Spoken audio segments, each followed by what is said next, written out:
Biz do'stlarimiz bilan yoshligimizdan chipslarni juda ham yaxshi ko'rar edik.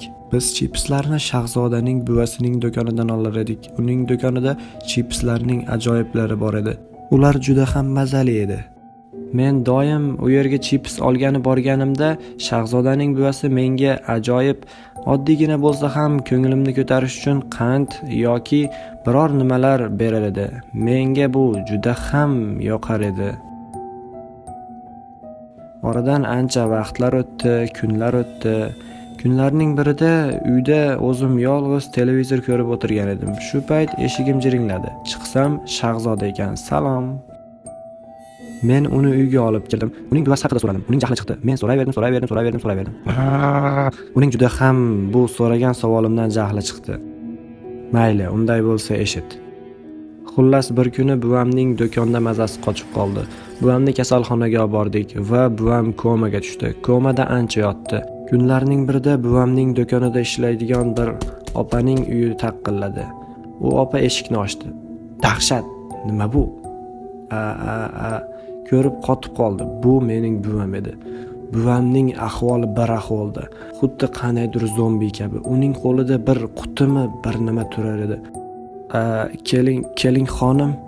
U opa buvamning qanday qilib tuzalganiga juda ham hayron edi. Keling ichkariga kiring. Yo'q. Buvamning ko'zlari xuddi ko'zidan olov yonayotgan edi. Opa bu holatdan shokka tushib qoldi. Buvam u opaga diqqat bilan qarab turardi va ichkariga qadam bosdi. Buvam u opadan uning eri haqida bir nimalarni, qandaydir g'alati narsalarni so'radi.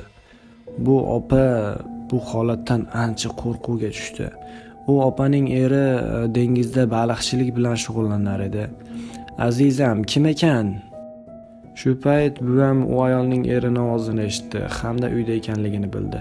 Meni eringga aytadigan juda ham ko'p gaplarim bor va eringdan bir ikkita narsalarni so'rab olishim kerak. Qani, meni ichkariga kirgiz. Bo'l, nimani kutyapsan? Opa bu holdan shokka tushdi hamda eshikni qattiq yopdi. Dahshat.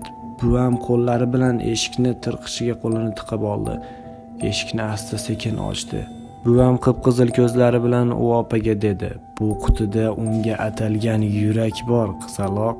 U opa bu gaplarni eshitib juda ham qo'rqib ketdi hamda qo'lidagi qutiga qaradi. Buvamning qo'lidagi qutidan qon oqib turardi. Opa qo'rqib ketdi hamda eshikni qattiq yopib ichkaridan qulflab qo'ydi.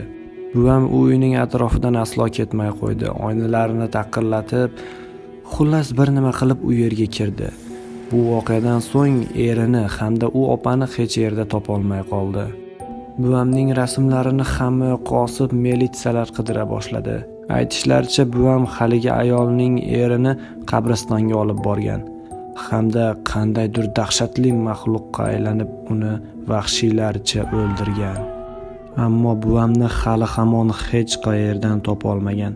Qayerda bir qandaydir vahshiy qotillik yuz bersa, buni buvamdan deb ko'rishadi. Albatta, buvamga nima bo'lgan hozirgacha hech kim aniqlay olmagan. Buvam kasalxonadan qochib ketgan, shu bo'yi hech qanday daraksiz, izsiz g'oyib bo'lgan.